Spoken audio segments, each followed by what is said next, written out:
Hello, everybody. My name is Dr. Jo White. I'm a clinical psychologist and advanced certified schematherapist, and I'm very happy to be here with Remco today to answer some questions on Chairwork and to do a live demo of online Chairwork with the Critic mode. So thank you so much, Remco, for joining us. Would you like to introduce yourself? Yes, definitely. Yeah. Well, first of all, my thanks. Thank you for inviting me. I feel honored and privileged, and it's nice to meet up with you again. I am Remco Van Der Wijngaart, which is not really an international name, so just stick to Remco. Yeah. What about introductions? I live and work in the Netherlands, in Maastricht. I'm actually in my private practice right now, where I meet up with my patients on Mondays and Tuesdays, and the rest of the time I teach a lot, both in the Netherlands and abroad. I have my own teaching company, Dutch Institute of Schematherapy, for schematherapy. Yeah, what do you want to know? I think that's colors are. I think that's great. Thank you, Remco.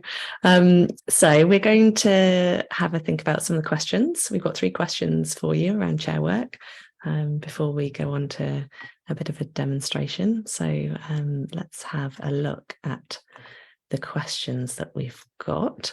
Okay, so first question for you, Remco. So where is a good place to start with Chairwork when you don't have much experience and you're lacking in confidence? I like that question, because in that question there's sort of a motivation to get started, but just a sort of a threshold because of the lack of confidence. That's how I listen to this question. But I like the fact that whoever answers that question wants to make use of it. I think that in itself is a very good thing.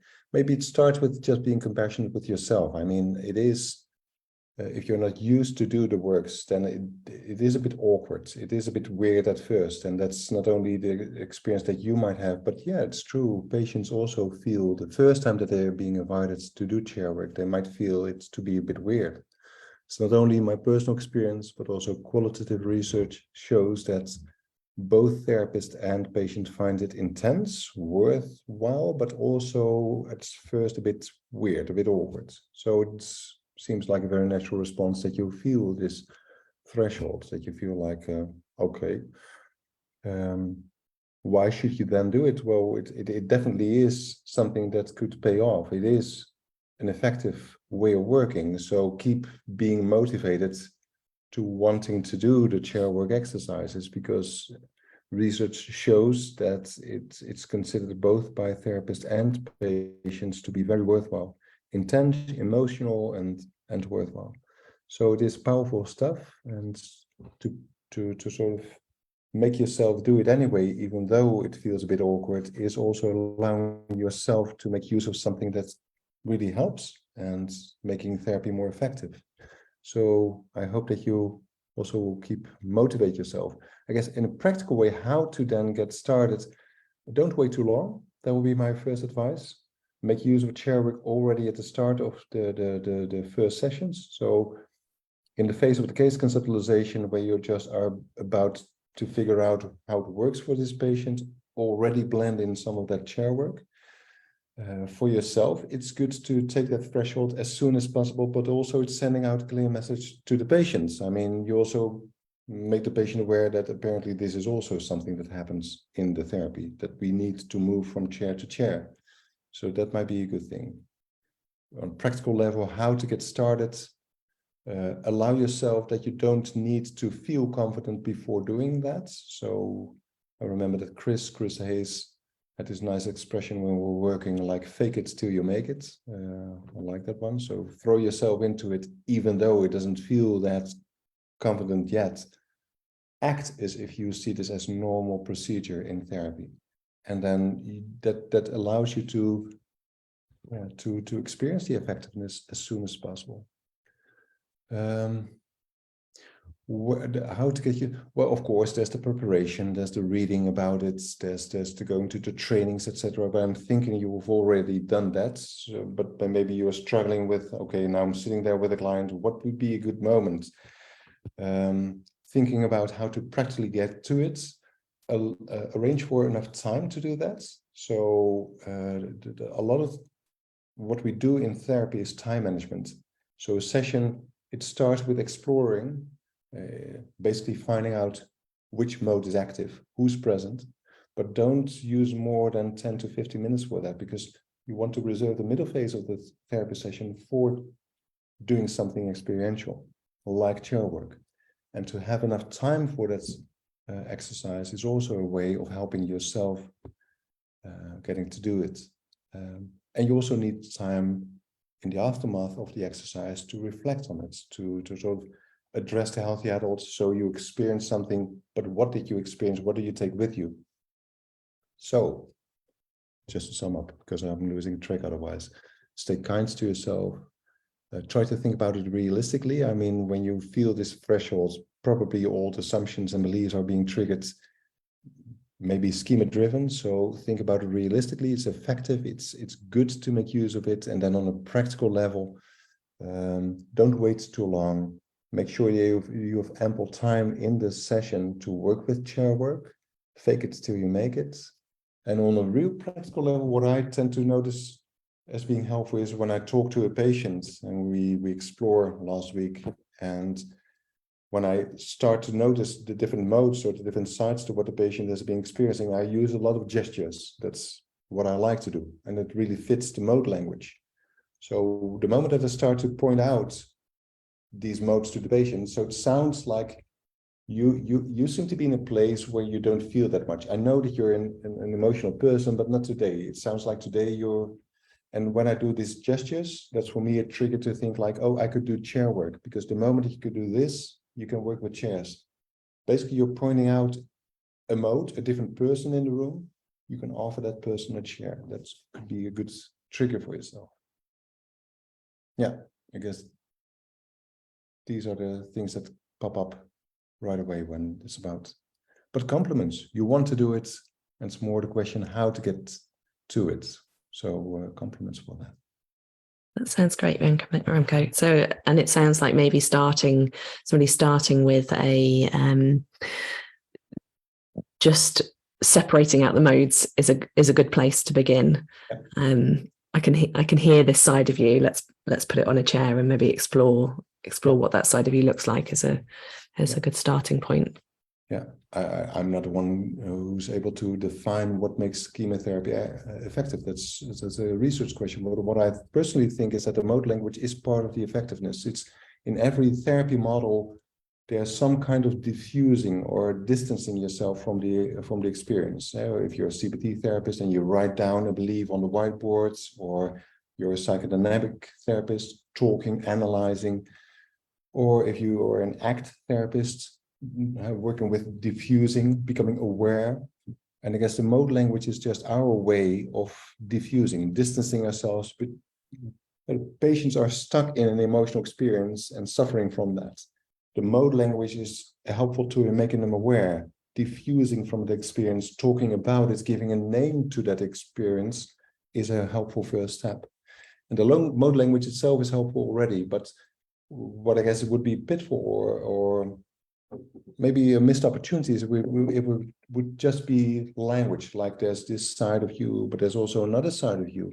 And I know this other side, this more healthy side, it's good, but it's theoretical. And I guess the modes are emotional states that you would like to point out, and the use of gestures is a good way of doing that. And that could serve as a stepping stone to the chair work. And talk about the side is already good. So there's this, I see there's this side of you, which is great. You think about it, that's already assuming that the patient knows what a side is. So then maybe the stepping stone to come to that is first describe the emotional state. The way that I see you hold yourself today is like you seem to be critical. It's almost like you're in a place looking at yourself, not liking what you see. I'm not so much talking about sides yet, but it's a first step to come to that.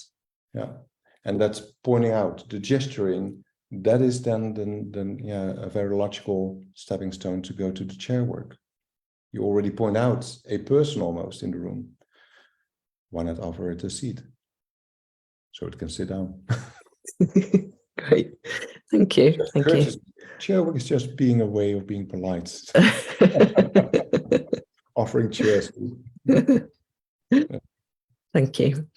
Okay, so the second question. So I'm interested in how to do a chairwork formulation online.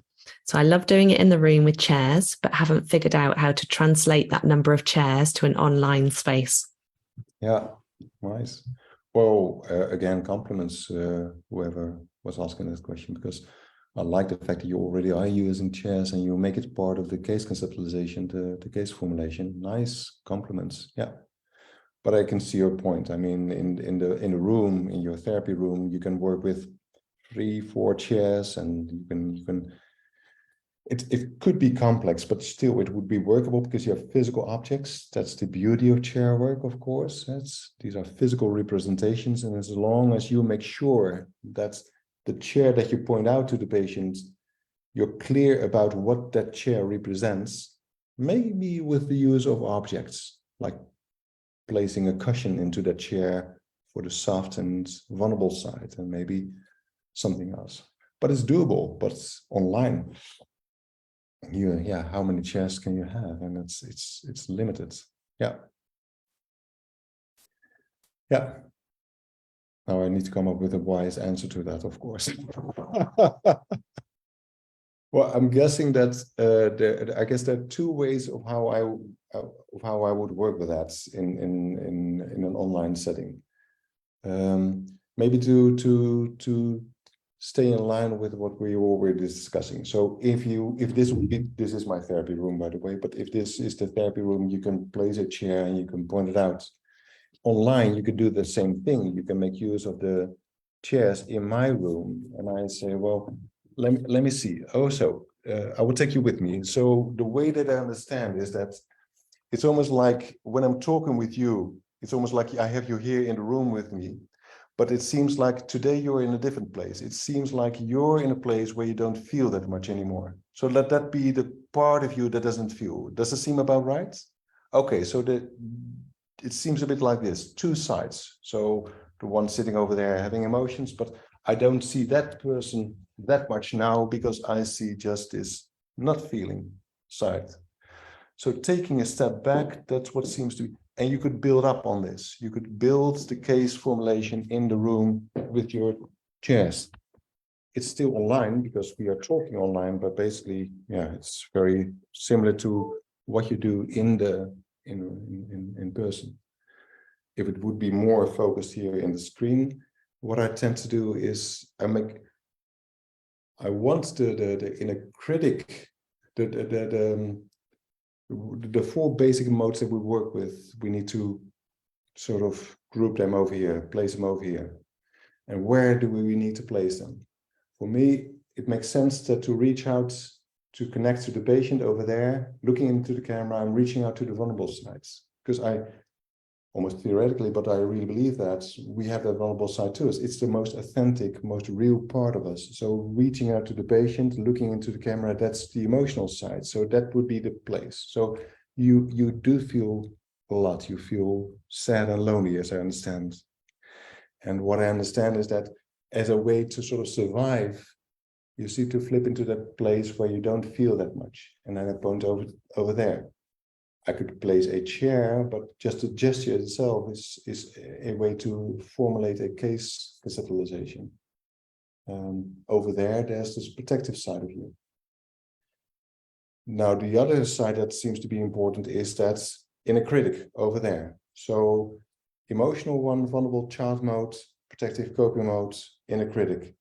And that is the essence, I guess, from a mode model. Yeah, the healthy adult, but the healthy adult could be by saying, well, let's sit back for a moment and think about what we did so far.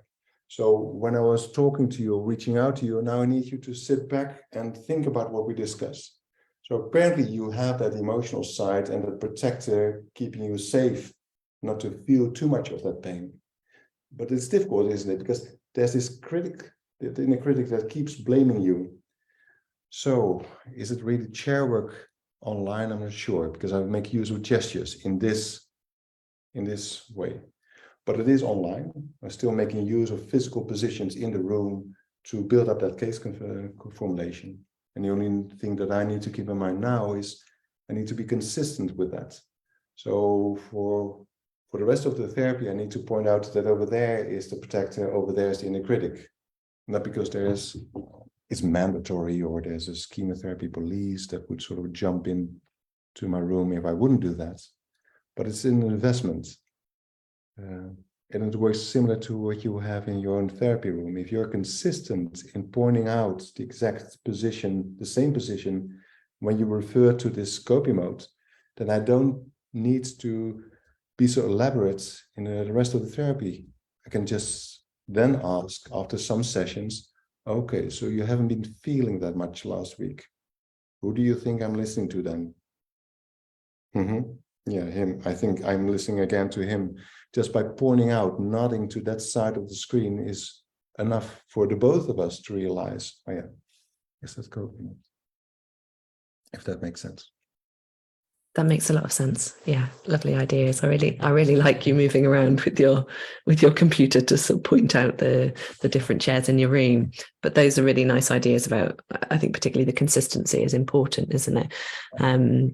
For helping our clients to hold the conceptualization as well, rather than something that's clear in our head and they can't sort of grasp it as firmly. Yeah. If you like that, then you might also like the fact that, if you allow me, so what you to work with the computer,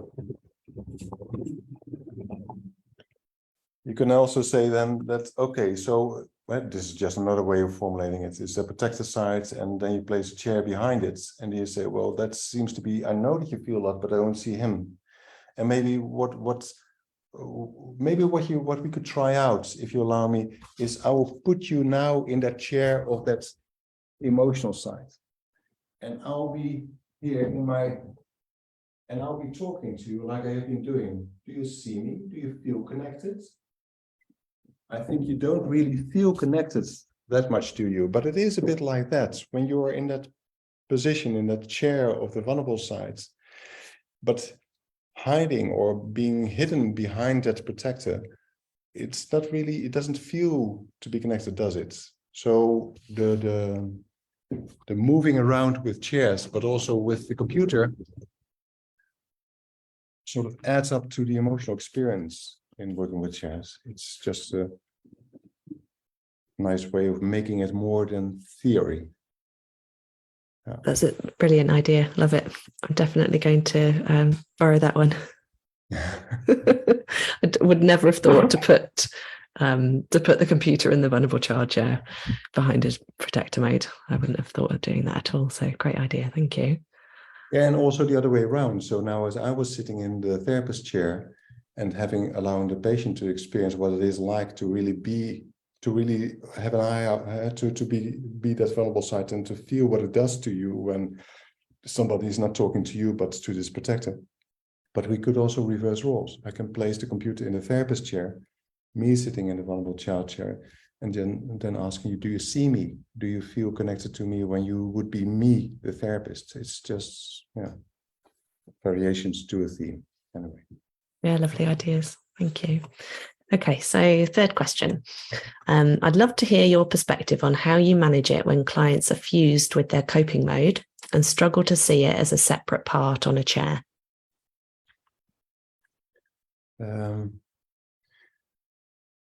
Yeah, well, good question, and it's also, I guess, it comes from a reality that we all know. I mean, the examples in books that we are provided with always seem to describe how it goes quite well. Huh? Do you put it on another chair, and then it's a way of connecting to the emotional side? Yeah, I feel more emotional, but in clinical reality, it's often is not as easy as that. It seems to be, and this is an example.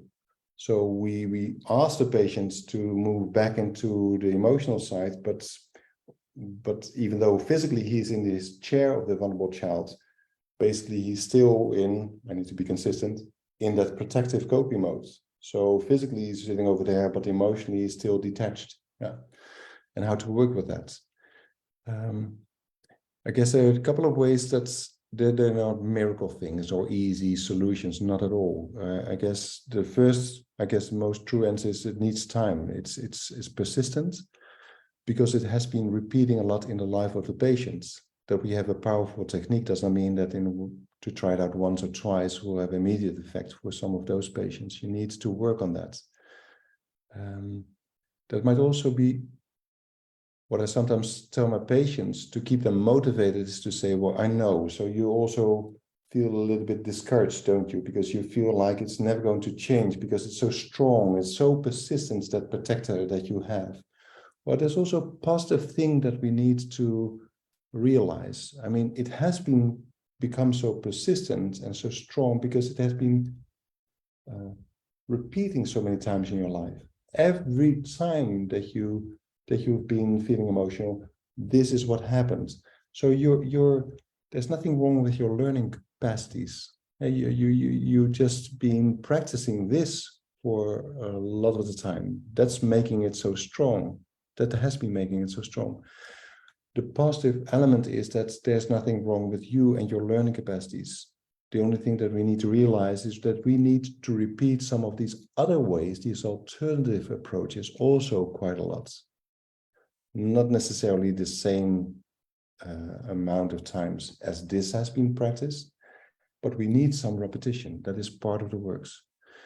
And you could repeat it to come back to the question by asking the patient to sit back in that other chair once it's been triggered. But the downside of that is that you keep getting this back and forth between chairs. It makes it a bit restless.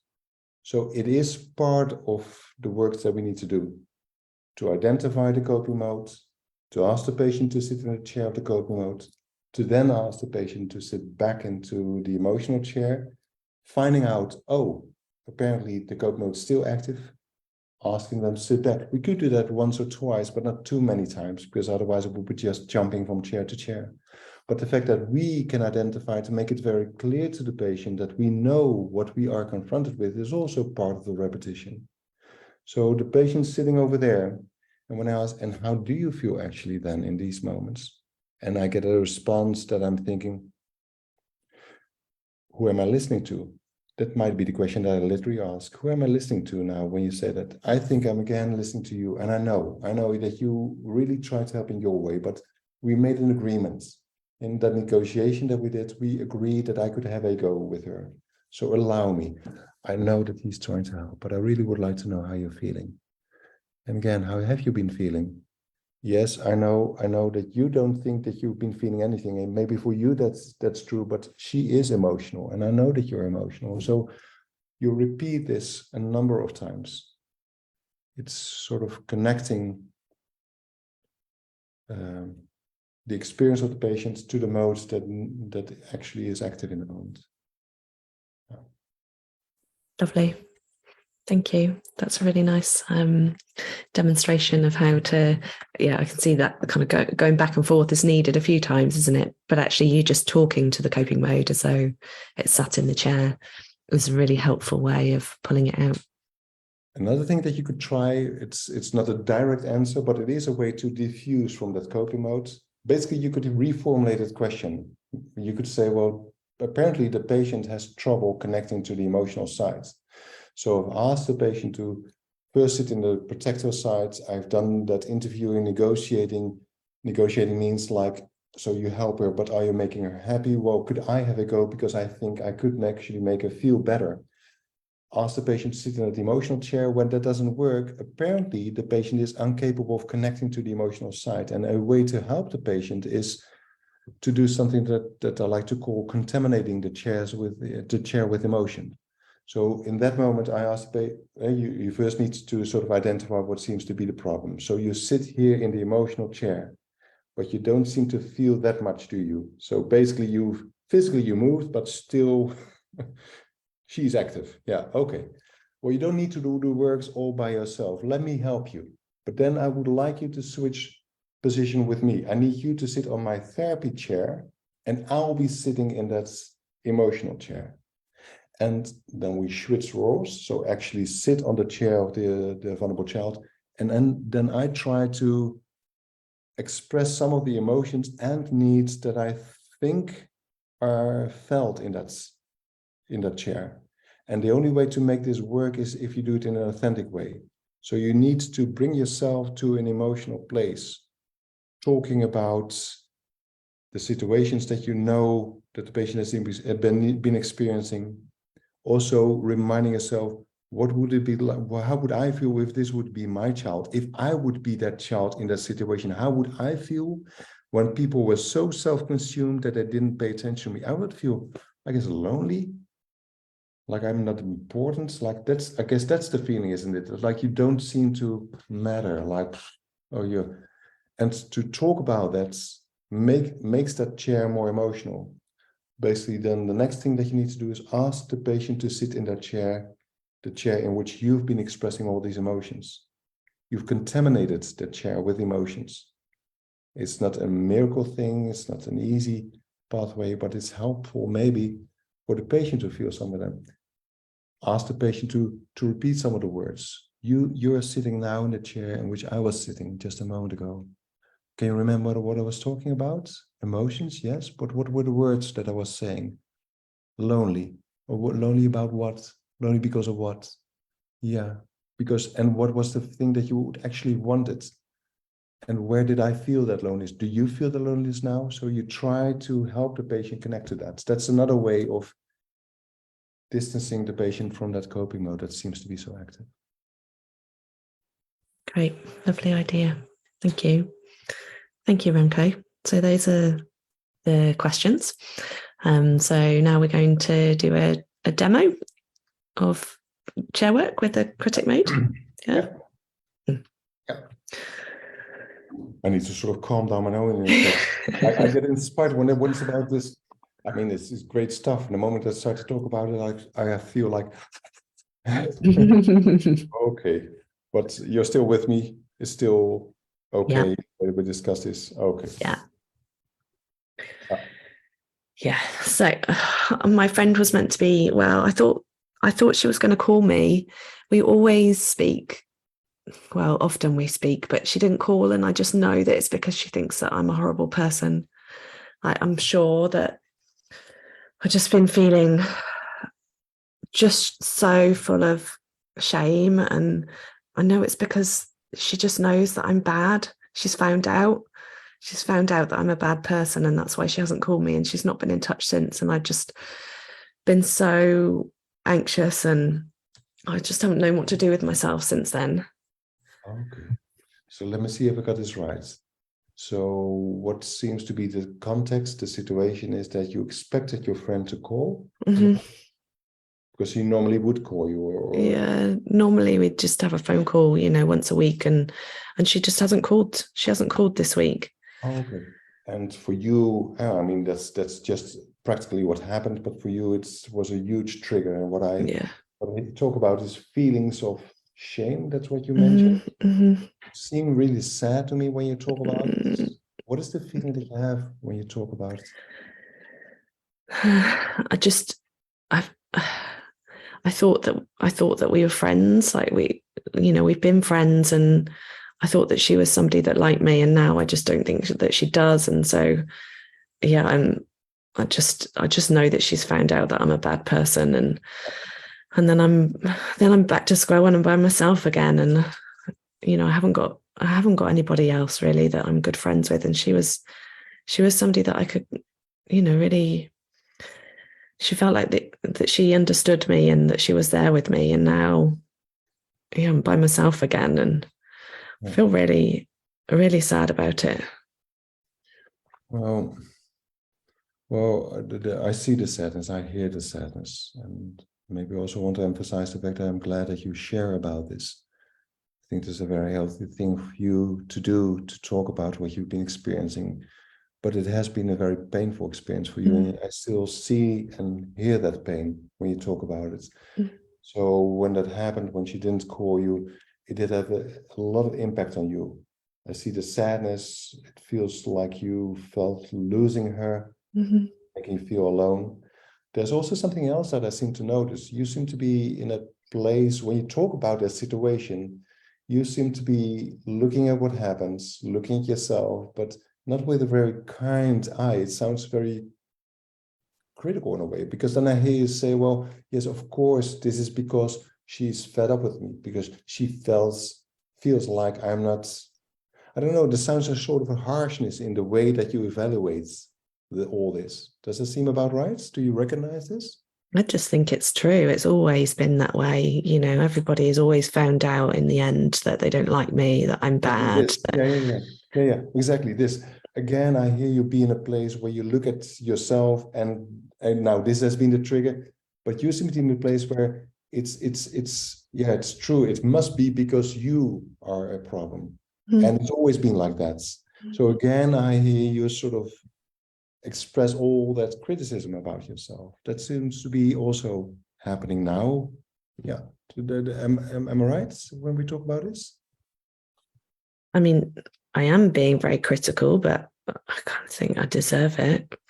But that's again, I see you be in a place, and for you, I guess what you explained to me is that yes, you look at yourself that way, but for you, it's a reality, and I guess that's what you sort of emphasize. Is for you, it's not so much like being in a place. No, you're just stating a fact. That's the way that you seem to explain it to me.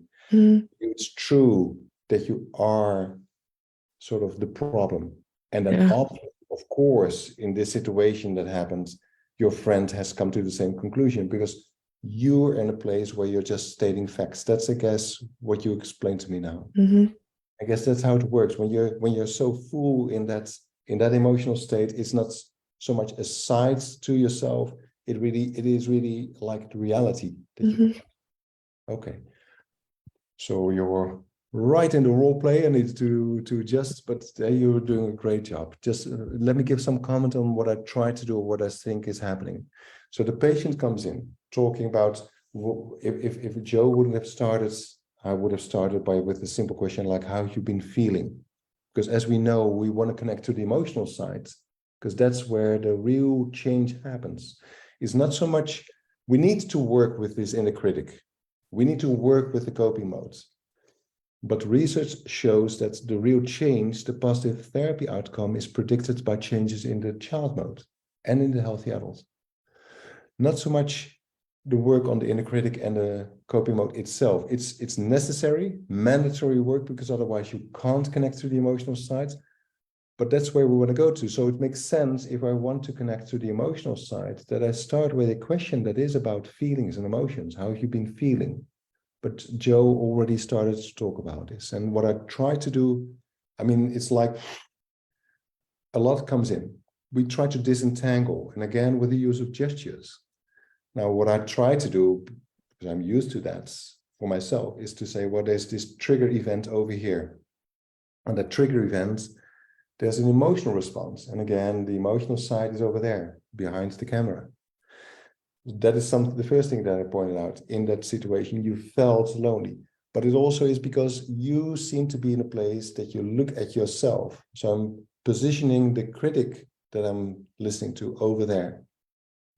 It's the first step to disentangle the different sides, the contrasts in her experience. I try to give actual positions to it. It's a sort of a stepping stone to work with modes. If I haven't already talked about modes, this could be the first step to start talking about modes, to disentangle.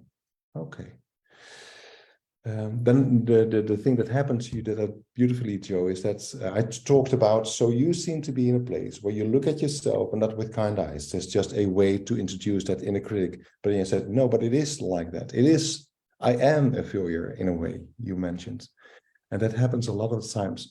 So we point out this inner critic, and the patient says, no, it's not an inner critic. I am stupid. Now, how to deal with that? Don't make too big a problem of that. Just stick to your methods. This is the part where you want the patient to become aware.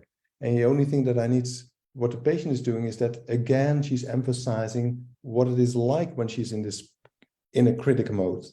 And again, the only thing that I then need to do is to point out exactly, this is what seems to be happening.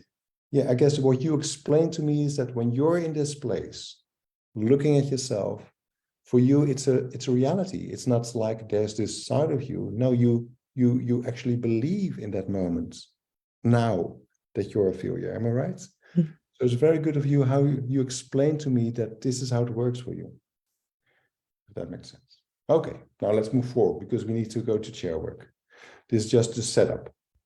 Okay. Well, the rationale for chair work could be something like, well, what was your name in the role play, by the way? Let's call me Amy.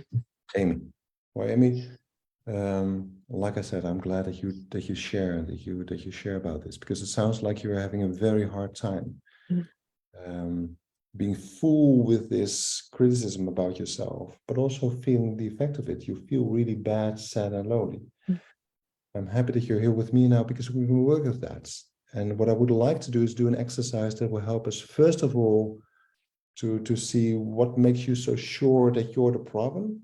But then it will also be an exercise that will help me to help you. What I'm thinking of is that I will ask you in a moment or so to shift in front of the camera to that side. And I then want you to be that criticism. It shouldn't be too difficult because you already are full of that. But when you shift over to that side, I need you to be that critical voice. And I want to know what that critical voice says. Would you be willing to do that? Yeah, I can have a go. You then shift to that side of the camera. Great, great. Okay. Technically, so I've been pointing out a critic over there, looking into the camera when I was talking to her, being in the therapy chair, reaching out to the emotional side. Now, when Amy is shifting over to that side, then I need to look her into the eye. But look her in the eye, if I would continue pointing out to that side, I wouldn't be looking her in the eye. I would just stick to what I pointed out. She's now in a different physical position. I need to look her in the eye by looking into camera. Now she's in the place where she's this inner critic. Over there is the emotional one. Now I'm looking at the critical one. That's the technical stuff that you need to keep in mind when working online. You may know that, but still, that's what I'm aware of. Okay, so over here, Amy, let this be the place where you can look at yourself. When you turn your head sideways, you can look at the place where you just sat just a moment ago. And what I need you to do over here is just look at the Amy over there. And you were full of criticism. You didn't like what you were looking at. And you were sure that this girlfriend was just abandoning her because she's a problem. Can you let me in on why you see Amy as a problem? I see Amy as a beautiful, warm, sensitive person, but you seem to think differently. What's wrong with her in your perspective? Yeah, every relationship that she's ever had, she's messed up. Like even her parents didn't love her properly. You know, she's just bad. There's the core of her is bad. Okay. Yep. Nice, you're doing great. But just something comes up to comment on. Be very instructive, be directive in that sense. Like I need you to be that critical voice. And the critical voice is self-directed, is self-evaluative. So she's looking at herself over there, but not with kind eyes. And I want to know what its critical self-evaluation is about. So it's a tiny thing, but I tend to do that. I want to invite her to express all that anger by looking at Amy, like the both of us are looking at Amy over there. It's a tiny thing, but the thing is, when I look into the camera, when I ask her that, then I draw the attention to me. It will become a dialogue with me. But I want her to be in a place where she is punishing herself. So I can help her do that by also looking at Amy. We're both looking at Amy, and her being the critical one just expresses all the criticism. Now, Amy is doing a great job. She's already talking about her. That doesn't always happen. So just keep in mind, we don't need to make a big fuss of that. But if she would have been saying stuff like, yeah, but I am stupid. Like, I can totally understand why she would leave me. It would be I and me, but I want this to become about her. So just to reformulate that would be, okay. So you're certain that this friend was leaving her because she's so bad? Okay. So the reformulation would just be a first step to really make it this inner dialogue that you would like to get to. Okay, so you were saying you don't like her because she's always, what was she was, you don't think that she was always a good person? Yeah, she's every time she's had a friendship, then she's lost it. You know, she's bad in the core. Like everybody finds out eventually that she's bad. And so, you know, friendships, she fools people for a while, and then after that. Okay. I'm going to stop you over here. Thank you for sharing, by the way.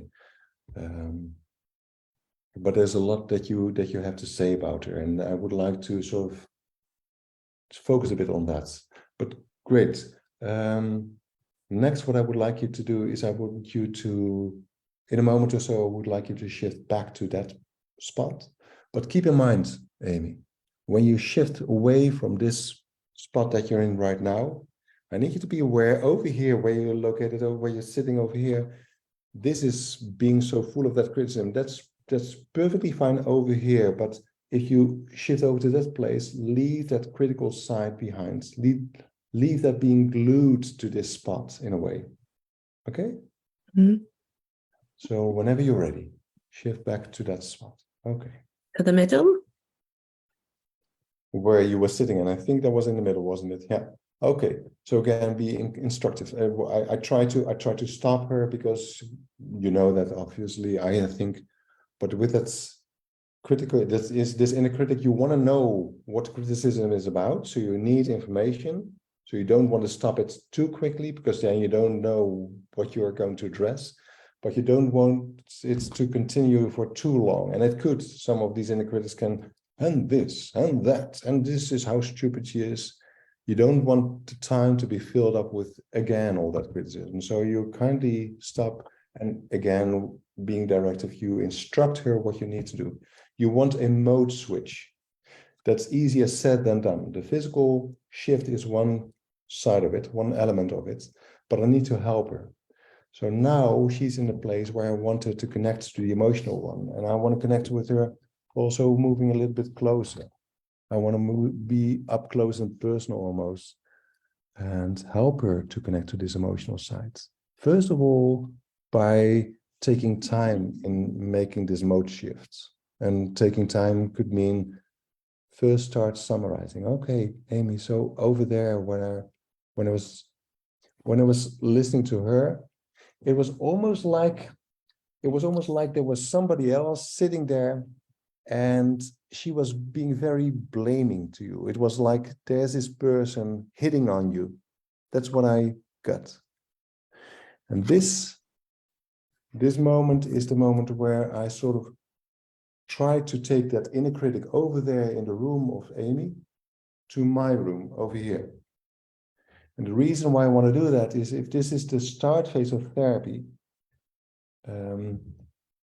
being online and wanting to fight this internalized critic, if that chair would be over there, if the inner critic would stay over there with Amy, then I need Amy to do part of the fighting, because it's there in her room.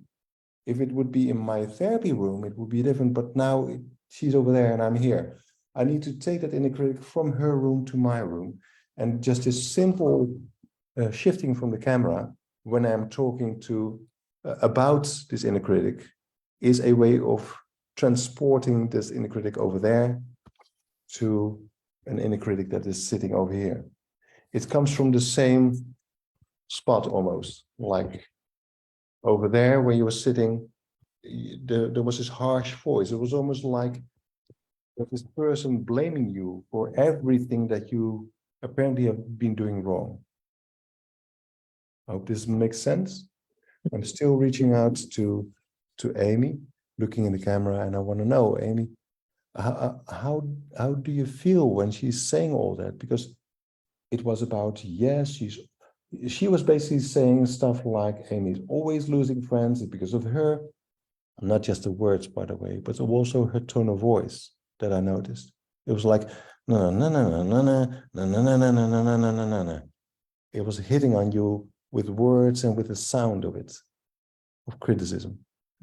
How do you feel when you listen to that? like really, really low and sad and hopeless, like I can't possibly do anything right. Just and really lonely. Okay, great, nice.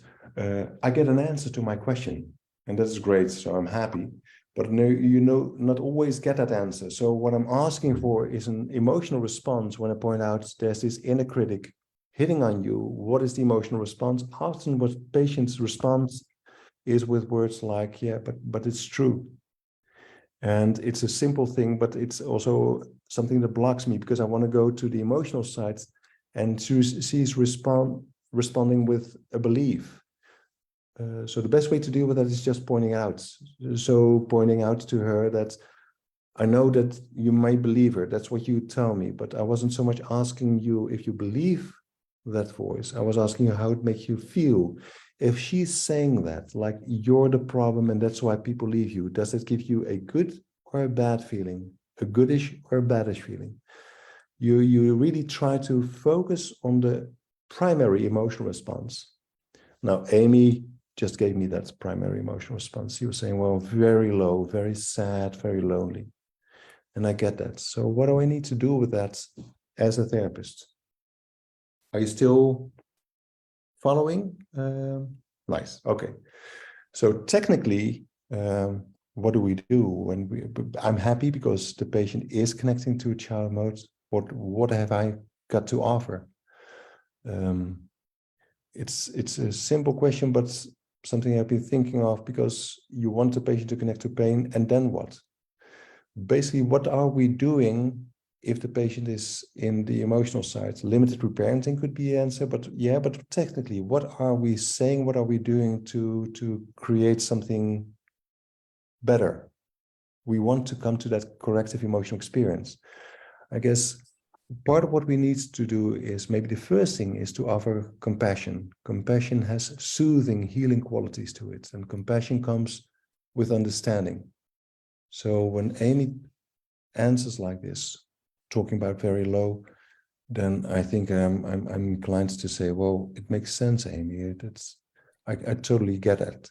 Is of course you feel low and sad when this is being thrown at you. I mean, wouldn't that be the feeling anyone would have? I would feel the same way when somebody would be talking to me with that harshness, with words like "you're the problem, that's why people leave you." It hurts, of course. And I realize that for you, I'm thinking for you especially it hurts because this is not the first time that you hear this, do you? I guess for you, this again a situation, again a moment where you're being criticized for being a problem. Am I right when I say that? Yeah. So if this is something that has been going on for many more moments in your life, then of course it must be hurtful for you. It must be painful for you to listen to. I just want you to know that, well, as far as I'm concerned, it's the most natural way. There's no other way. It's just a normal emotional response. There's nothing wrong with you and your emotional system. That's what I'm saying. I'm thinking like that seems to be the problem. But I'm also thinking, who are we listening to? Because if this is something that has been sort of thrown at you for so many times, who has been doing that in your life? Where do these words come from? I mean, we look at a chair and there's a voice, but whose voice are we listening to? I think, these are... We don't have to, you don't have to. Maybe this might be a question that you ask, well, do I always need to link it to a historical figure? I tend to do this, I tend to ask this question. I'm not so much aiming at the parent, could be any caregiver, could be a peer or anything. The thing is that if this is more a historical figure over there, it makes it even more clear that this is something ego-dystonic that has been coming into the system. This is not you. This is something that you acquired over time. So the simple thing that it is a historical person or people makes that even more clear. But if the patient doesn't have an answer to that, then we can just say, well, that's critical sides. I'm curious to know, however, what Amy's response is. What Amy, who who's been teaching you those words? Because I have 2 children. They didn't start to talk with words like I'm stupid, I'm a problem. No, not at all. So apparently you've been learning these words by heart. I've never really thought about where the words come from, but I guess my dad used to say some of those things about me being bad. Yeah. Mm-hmm. Okay. So that makes sense. So in a way, what we need to realize, Amy, is that when we are sitting so close to each other, looking at a chair, it's not so much that we're looking at an empty chair. What we need to realize, in a way, your father is sitting over there. Maybe not physically, but it's these are his words, are they? Mm-hmm. Yeah. So that makes me realize, and it's also, when I realize that, then I'm thinking like, so actually there has been a person, a dad, a father figure in the life of you who is being criticizing you for being a problem. And then I start to think about those photos that I've been seeing from you in your childhood. And I realize this lovely little girl has been sort of treated in that way. If I think about my girl, and if somebody would ever talk to her that way with those words, oh man, I'm starting to feel anger building up. And what I feel is the need to say, hey, stop talking to her that way. No. You don't talk to her that way. Look at me. You have to deal with me now. I'm not allowing you to talk to Amy this way. There's nothing wrong with her. There's nothing wrong with you, Amy. You're not a problem. What you feel is just a normal, natural response. He's the problem. You're the problem. I'm not saying you're a bad person, but as a parent, in terms of fathering, this is bad. What is his response now? Oh, he's just standing up and he's like intimidating you, and he's saying, how dare you challenge me like this? Okay. Well, if he's doing that and he's standing up, I'm going to stand up as well, Amy. And I'm tall, I'm big, and I'm sure I'm bigger than him. I'm towering over him. I'm looking down at him saying, no. You think you can intimidate me? You have to deal with me now. I'm not being intimidated by you. I'm just being angry. Because the only thing that you needed to do is just look after Amy and make her feel good about herself and life. And you messed up with that. And now when somebody talks about this, you're starting to be angry and intimidating. What kind of response is that? If somebody would approach me saying, hey, Remco, what you did is making your child, your daughter feel bad about herself, I will be shocked. And this is your response to something like that? I'm totally fed up with that. And I need you to pay attention, Amy. I'm taking him by the collar and I'm pushing him firmly, not aggressively, to the door. And when the door opens, and when I put him outside the room, then the message is, you need to leave, and you need to leave her alone. This place is just for you and for me. And when I close the door, it's a clear sign that he's not allowed here anymore. Amy, this needs to be a place where you can feel safe. There is nothing wrong with you. I see you, my eyes are focused on you, and I know you good enough to be able to say that there's nothing wrong with you. Just wonder if you can hear me when I say that. Yeah, I feel kind of a bit shaken up by it, but I can hear you, and it was nice that you protected me like that. I can imagine there must be shaking you up a bit, that it feels a lot of intensity is going on. I'm sorry you had to endure this, and sorry that you had to hear this. What I could feel is the necessity for strength to get him outside of this room. And then I realized I am able and capable of providing that strength, but for you, as a young child, you had to endure that as well. Makes total sense, Amy. Makes total sense that it's so difficult to get away from his voice. But what do you feel right now when you listen to me instead of his voice? When you look at my face and see my eyes focus on you? What is that like then? Is that similar to what you experienced when he was hitting on you, or is it different? No, it's different. In what way is it different? It feels like you're on my side. I am. Yeah, Mhm. definitely. I'm glad you feel that. Where do you notice that feeling in your body? I mean, do you notice that in the physical way that it feels different? Mhm. Yeah, like in my stomach, it feels more settled and Oh, nice. Maybe you calm. could place a hand on your stomach just to Mm. connect to that feeling, just to focus on that. I want your focus of attention to go to that place in your body where you feel the relief, but also feeling connected more in a warm and safe way. Okay. There's sort of an escalation in the technique, and therefore I was also caught up with that.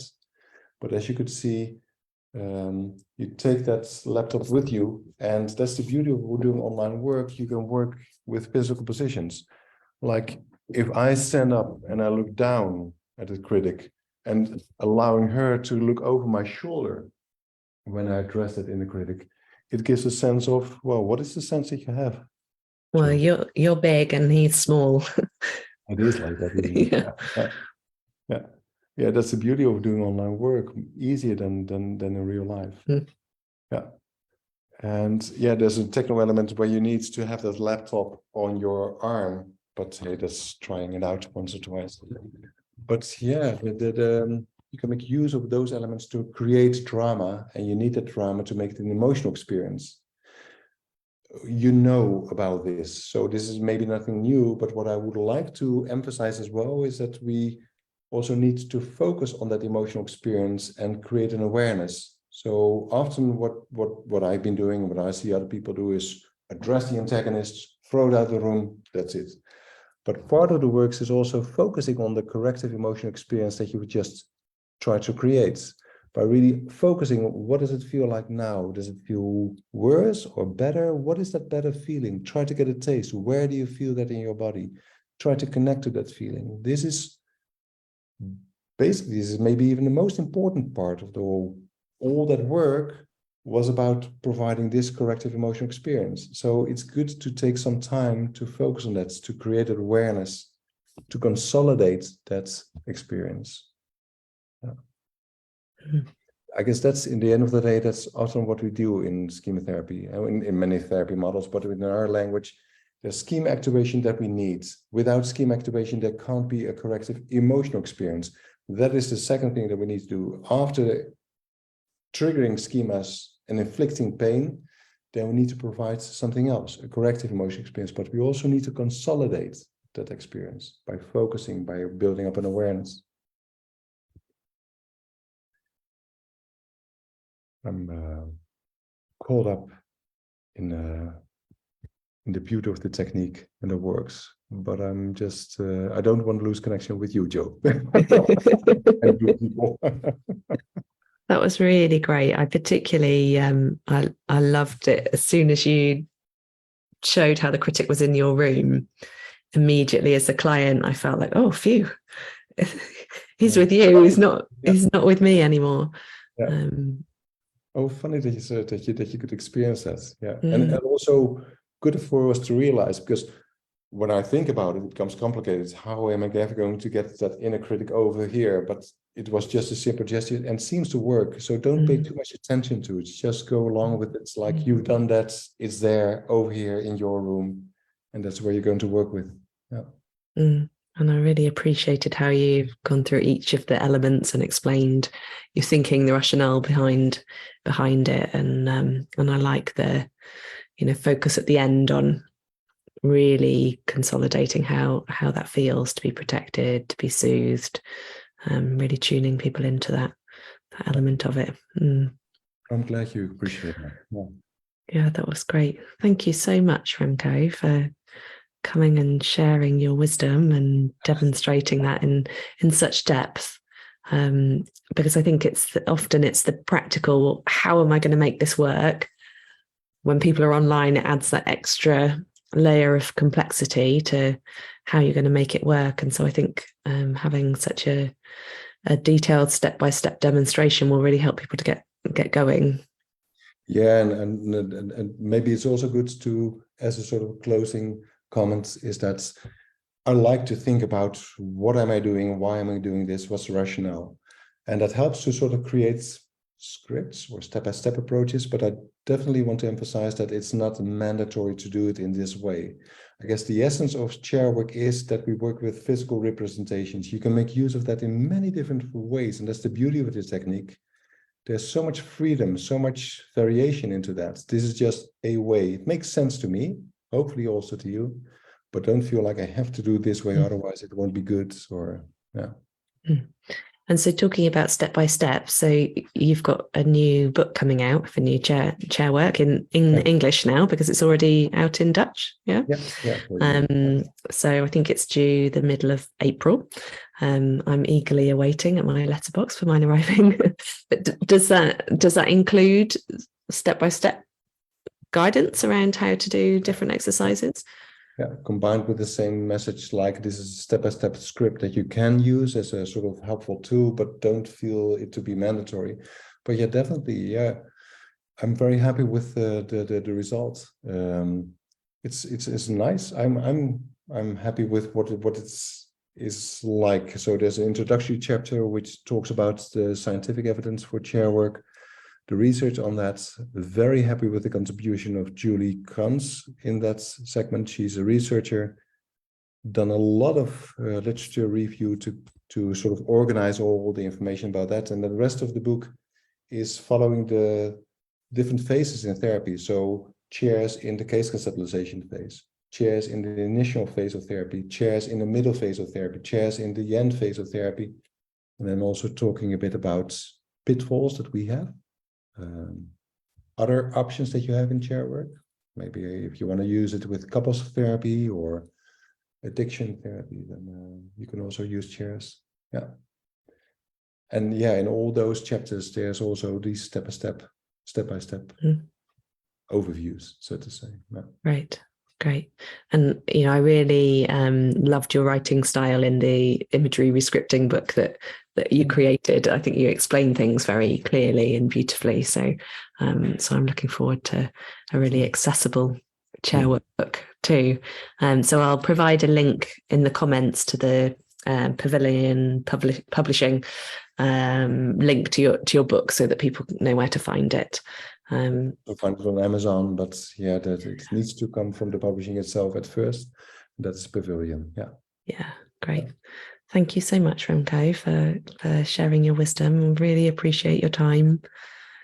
You're welcome, and thanks again for inviting me. I really love to talk with you, Joe, and knowing that behind you there are other people that I do not know or do know, but it feels like a nice moment to meet up with you and talk and share about the beauty of our works. So hopefully you enjoyed it, and hopefully you feel some inspiration in some parts of what we've been discussing.